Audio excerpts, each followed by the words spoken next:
注意看，日本拳王实在太嚣张，竟然身披5条金腰带来滑踢馆，更是穿着日本空手道道服，无时无刻不在彰显他的实力与荣誉。这模样不禁让人觉得他的金腰带是不是垃圾堆里捡来的？只见这家伙高举手臂进入比赛现场，可能是怕金腰带掉在地上被我们的中国选手给抢走。其实早在媒体发布会上，这家伙就已经放下狂言，他称无论今天的对手是谁，都会被他一拳打进棺材里。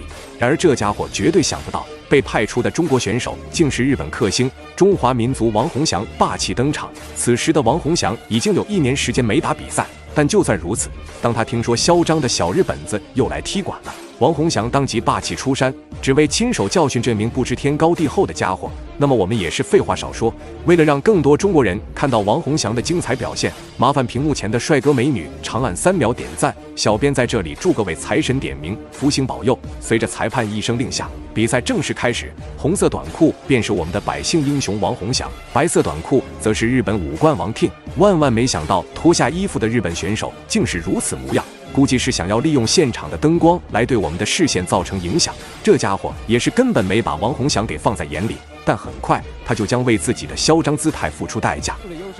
那不过在他站立技巧方面呢，我是对王洪祥有信心的。这位日本选手呢，也是给不住了。这场比赛什么条理？不知道电视机前观众朋友能不能通过我们的现场话筒感受到现场观众的气氛？真的，大家的这个掌声和欢呼都在给王洪祥加油。其实刚才主任也说到了，回归的原因就是因为留恋。我相信这样的欢呼声也一定是每一个选手最留恋。相信我两边的王东教老师、陈岩老师都很激动，而我却反而变得很低落了，因为毕竟时间在我们的身上留下了太多的影子。王洪祥还没开始发力，日本选手就已经承受不住，连续的组合进攻更是把日本选手给吓破了胆子。但没想到这家伙依旧是嘻嘻哈哈的嘲讽王洪祥，这下王洪祥也是彻底不打算再给对手留一点面子，相信接下来这家伙一定会对王洪祥留下一个深刻的印象，甚至说是心理阴影都不为过。霍元甲不在小说里出现的黄飞鸿，那现在王洪祥又回来了，因为留恋回来了。在这场比赛上，王洪祥带来的不光是比赛的愉悦，而且给我们带来一个作为舞者的直觉。为了准备这一次的比赛，他从92公斤降到80公斤，整个的过程我们一直在关注王洪祥在这场比赛上能给我们带来怎样的表现。我们现在就在拭目以待这个历史的时刻。就快到了。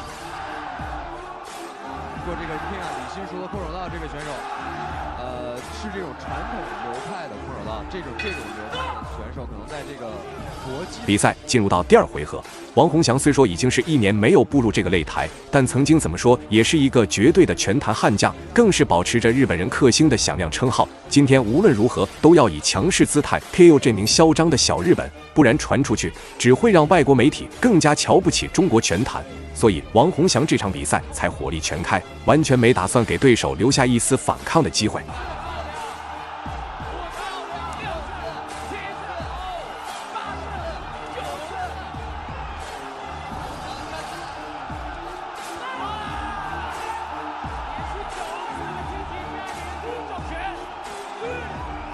我想此时此刻我们不需要再说，大家听现场的观众欢呼就好了。对的。王要一次站起来了。好，这个选手非常顽强。我相信王洪祥也看到。经过这一次的击打，这家伙也是不得不认真起来。尽管是拥有着超出常人的抗击打能力，但面对王洪祥近乎无解的进攻手段，他依旧是难以抵挡，脸上也再没有了第1回合里的嘻哈模样。毕竟，就算是认真起来，都难以对抗王洪祥，更别提不认真的时候了。对于王洪祥来说，此时的日本选手更是宛如一个会移动的沙包，根本就没有感受到一点压力。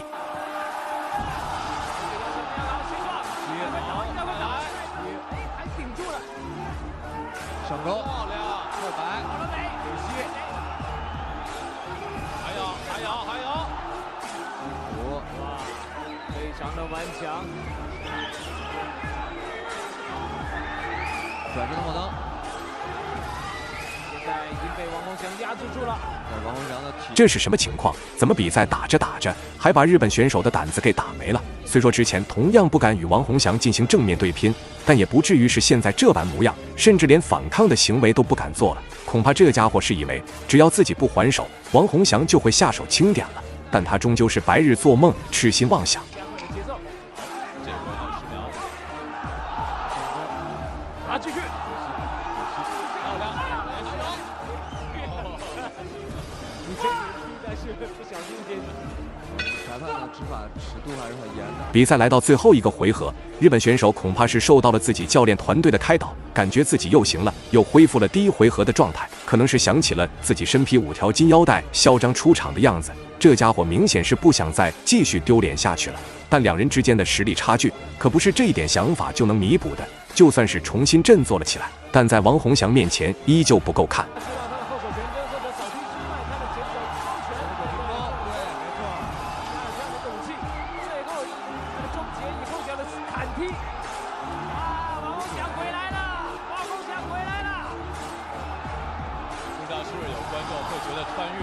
好像时间又回到了5年，又回到了之前，还是这个感觉，对，还是我们曾经为他欢呼的那个站在中国、站在日本、站在澳大利亚、站在新西兰、站在美国拉斯维加斯，继续打着胜利比赛的王洪祥。其实刚才也说到了，王洪祥自己也说，这样的比赛其实无论输赢，当他选择重新回到这里，其实我觉得已经是一种勇气，而且我觉得。在比赛来说，不管是发挥怎么样，重要的是那颗热爱的心。砍踢，有篮球，快停下了，有了，再砍，多次的低扫，这裁判是不是要介入呢？对方已经基本上不还手了，看来已经疲于防守了，哎。这个脚，KO 了吧？哇，这个日本人还是非常顽强的，我们必须要真的承认，还是非常顽强的。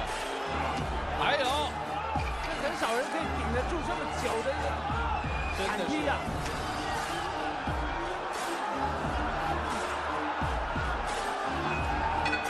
比赛结束了，那么最后也是让我们恭喜王洪祥拿下本场比赛的胜利，几乎整场碾压着对手，这个表现实在是太精彩了。那么本期视频到这里就结束了，观众朋友们，我们下期再见。